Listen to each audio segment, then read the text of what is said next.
Hai semuanya, selamat datang kembali di Republik Rupiah. Kami tahu minggu belakangan ini cukup gila di pasar kripto dan bisa jadi menakutkan buat semua orang. Itulah kenapa kami sangat suka komunitas kami ini karena bersama-sama kita masih bisa mengambil peluang sebaik mungkin dalam kesempatan satu-satunya di kripto, sementara kita masih bisa tetap aman secara finansial. Tapi jangan salah guys, kripto adalah kesempatan yang muncul sekali dalam satu generasi. Tapi penting untuk jadi cerdas dan tidak mengambil risiko yang terlalu besar. Itulah kenapa kami coba untuk membantu kalian dengan membagikan semua hasil riset kami. Ingat, tujuan channel kami adalah untuk kebebasan finansial untuk masyarakat Indonesia. Dan sementara kripto adalah fokusnya saat ini, kami punya banyak konten yang bukan kripto yang akan datang di masa depan juga. Kripto adalah hal terbaik yang terjadi pada pasar keuangan, dan jika kalian nontonin channel kami ini, percaya aja, kalian masih sangat awal dan masih ada banyak peluang dan kekayaan untuk dihasilkan dalam pasar kripto dalam waktu yang tenang sekarang ini. Jadi sementara kalian bisa siap-siap waktu harganya akan meledak nanti. Jadi tetap bersama kami guys dan terus belajar. Oke, let's go.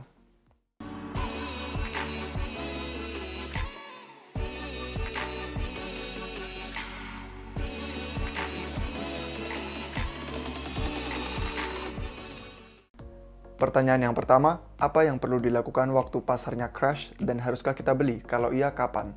Kita itu harus tahu batas risiko yang bisa kita tanggung dalam hal berinvestasi.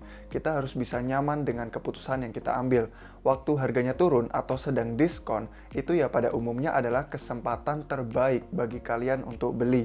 Tapi selalu ada risiko harganya mungkin turun lebih rendah lagi. Nggak ada orang yang tahu 100% kemana arah harganya akan pergi, dan kita nggak akan bisa tahu sampai itu terjadi.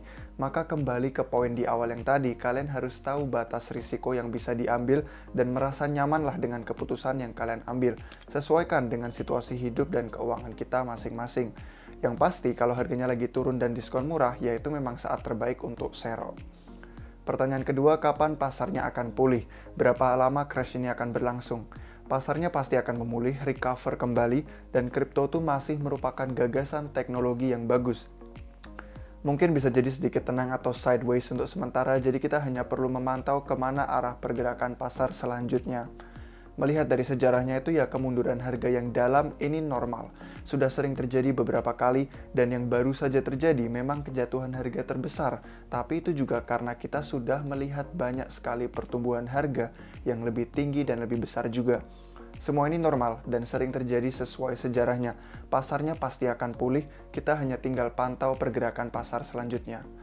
Pertanyaan ketiga, apa yang sebenarnya menyebabkan crash kali ini dan bisakah Bitcoin jatuh nilainya sampai 0? Kami sudah jelaskan alasan dari kejatuhan crash yang barusan ini. Silakan tonton video yang sudah kami post hari Kamis kemarin. Judulnya adalah Crypto Crash. Nah, untuk Bitcoin itu nggak mungkin jatuh sampai nilainya 0. Banyak sekali institusi yang sudah nungguin kesempatan mereka untuk bisa membeli Bitcoin dari para penjual yang panik. Mereka semua melihat nilainya Bitcoin itu bagus dan mereka ingin beli BTC waktu murah. Jadi sekalinya ada orang yang pada panik jual karena takut nilainya runtuh, mereka itu nungguin nih kesempatan untuk bisa beli Bitcoin dari para penjual panik tadi waktu harganya diskon. Jadi kelihatan tidak mungkin Bitcoin jatuh sampai nilainya 0. Pertanyaan keempat, apa kita ada di siklus bearish atau crypto winter? Apa bull run yang sudah berakhir ini atau hanya terjadi setiap 4 tahun sekali? Gak ada orang yang tahu jawaban pasti sedang di siklus mana kita sekarang, tapi tidak mungkinlah pasarnya itu lagi bearish dengan semua pengembangan yang sedang terjadi di alam kripto. Video kami yang Crypto Crash membahas ini lebih detail. Cukup tidak relevan kalau kita pikir harganya itu bearish atau turun, sedangkan banyak pengembangan terjadi dari Ethereum, Bitcoin, Polkadot, Cardano, yang pasti itu akan menambah nilai proyek mereka. Jadi kelihatan tidak mungkin bearish selama itu semua sedang berlangsung. Apa bull run ini terjadi setiap 4 tahun? Nggak ada aturan pasti harus setiap 4 tahun. Tapi di masa lalu, bull run itu mengikuti jadwal waktu halving Bitcoin, yaitu pemotongan setengah hadiah Bitcoin tiap 4 tahun. Karena lebih sedikit koin yang masuk ke peredaran, maka Bitcoin jadi lebih langka. Dan orang-orang baru yang ingin beli koinnya Bitcoin itu harus beli dari orang yang sudah punya koin Bitcoinnya. Jadi ya rumusnya gampang, supply lebih sedikit, permintaan lebih banyak, sama dengan harga lebih tinggi. Tapi ya gitu tadi, tidak ada aturan pastinya harus bull run itu setiap 4 tahun atau enggak. Hanya saja di masa lalu memang mengikuti jadwal waktu halvingnya Bitcoin. Pertanyaan kelima, gimana cara siap mental dan disiplin untuk beli jangka panjang? Dan gimana caranya biar nggak panik jual karena FUD yang beredar? Oke, ini tergantung pada intensi kita pada beli kripto yang pertama kalinya. Apa maksud dan tujuan awal kita? Apa kita berharap dari membeli kripto ini kita percaya pada teknologinya di masa depan? Karena membeli kripto itu sama dengan kalau kita misalkan percaya di masa depan, otomatis kita mau hodl jangka panjang. Karena kita tahu tuh beberapa tahun mendatang pasti nilainya akan naik. Karena kalau maksud kita beli dari awal tuh sudah jelas dan sudah percaya sama teknologinya, kedisiplinan dan kesiapan mental untuk jangka panjang itu sudah pasti datang dengan sendirinya. Kalian nggak akan panik jual hanya karena harganya jatuh atau karena banyak FUD di sekitar. Ada satu hal yang harus kalian perhatikan. Kalau kita melihat kripto yang turun harganya bikin kalian stres, itu artinya waktu jatuh kripto bikin kehidupan kalian kacau, sampai kalian itu bergantung pada harganya dan kalian tidak bisa memenuhi kebutuhan hidup sehari-hari, ya ini artinya kalian punya terlalu banyak uang di kripto.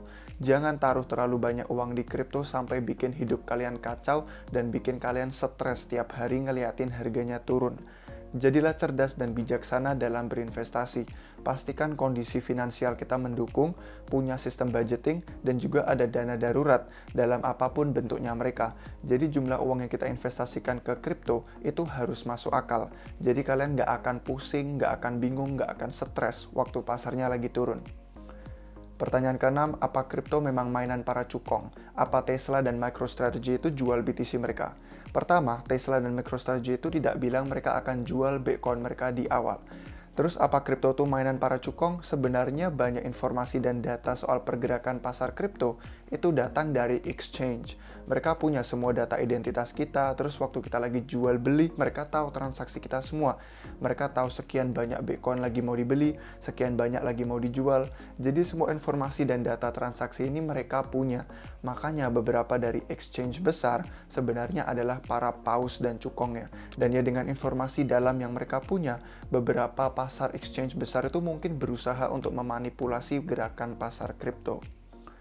Lalu penting untuk diingat bahwa koin bermarket cap kecil itu dapat lebih mudah dimanipulasi daripada koin bermarket cap besar. Karena market cap-nya kecil, misalkan hanya sekian ratus juta rupiah. Kalau ada orang yang punya puluhan juta rupiah, maka orang ini bisa dengan mudah menggerakkan dan memanipulasi harga kriptonya mau naik atau mau turun. Itulah kenapa lebih sulit bagi koin market cap besar seperti Bitcoin dan Ethereum untuk bisa dimanipulasi. Karena butuh banyak sekali uang untuk dapat menggerakkan pasar kripto. Pertanyaan ke-7, akhirnya akankah hanya ada satu blockchain yang menjadi pemenang atau akan ada banyak blockchain yang digunakan di seluruh dunia? Ini tergantung pada siapa yang kalian tanyai pertanyaannya. Beberapa orang di komunitas ada yang maksimalis, artinya mereka percaya hanya ada satu blockchain yang menjadi pemenang. Ada maksimalis yang percaya Ethereum atau yang percaya Cardano itu akan menjadi satu-satunya blockchain yang jadi pemenang.